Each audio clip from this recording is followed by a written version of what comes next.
आदित्य महाराजांचा दरबार. महाराज प्रवेश करतात. सेवक म्हणतात, महाराजांचा जय जयकार असो. सर्वजण जय जयकार करतात. महाराज सिंहासनावर बसून म्हणतात, बसा मंडळी बसा.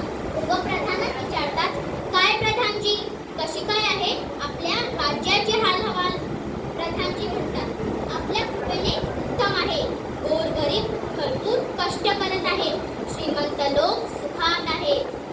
महाराज म्हणतात, छान, उत्कृष्ट. बरं, चोरीमारी वगैरे? छे, कोणी चोरी करत नाही. फक्त चोर तेवढ्या चोऱ्या करतात. बरं, रोगराई वगैरे? शे, 4-2 साथीचे रोग आले, त्यात 100-500 माणसे गेली. बाकी सगळी जिवंत आहेत. महाराज म्हणतात, बरं, आज करमणुकीचा कार्यक्रम कोणता? प्रधानजी म्हणतात, एक उत्तम गाणारे बुवा आले आहेत. त्यांचं गाणं ऐकावं सरकार? महाराज म्हणतात, बरं बरं, बोलवा त्यांना. गवई बुवा येतात. गवई बुवा येतात. गवई बुवा म्हणतात, महाराजांचा विजय असो. महाराज म्हणतात, गवई बुवा, तुम्हाला काय येतं? तबल्यावर पेटी वाजवून दाखवता का? नाहीतर असं करा, पेटीवर तबला वाजवा. गवई बुवा म्हणतात, महाराज, मी वादक नाही, गायक आहे, संगीत गातो. महाराज म्हणतात, बरं बरं, म्हणा काहीतरी. गवई बुवा मांडी घालून बसतात. हातवारे करून बेसूर आवाजात एक गाणे म्हणतात. महाराज खुश होतात.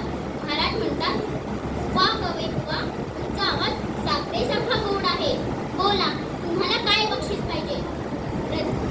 गवई बुवा म्हणतात, महाराज, मला स्वतःला काही एक नको. सध्या संगीताला काही वाईट दिवस आले आहेत. संगीत कलेसाठी काहीतरी करा महाराज. महाराज म्हणतात, अवश्य अवश्य, पण काय बरं करावं? महाराज विचार करतात. हा, एक छान कल्पना सुचली प्रधानजी. प्रधानजी म्हणतात, बोला महाराज. महाराज म्हणतात, संगीताला उत्तेजन दिलं पाहिजे. आत्ताच्या आता दवंडी म्हणता. आजपासून आमच्या राज्यात सगळ्यांनी गाण्यातच बोललं पाहिजे. कुणीही साधं बोलायचं नाही. सगळं गात बोललं पाहिजे. प्रधानजी म्हणतात, ठीक आहे सरकार.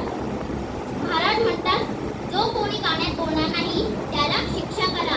पहिल्यांदा त्याला सुळावर चढवा, मग हत्तीच्या पायी देऊन त्याचा कडेलोट करा आणि मग पुन्हा असं करणार नाही हे त्याच्याकडून लिहून घ्या. प्रधानजी म्हणतात, ठीक आहे. रंगमंचावर हळूहळू अंधार होतो. मग त्यात दवंडीवाल्याचे गाणे ओरडणे ऐकू येते.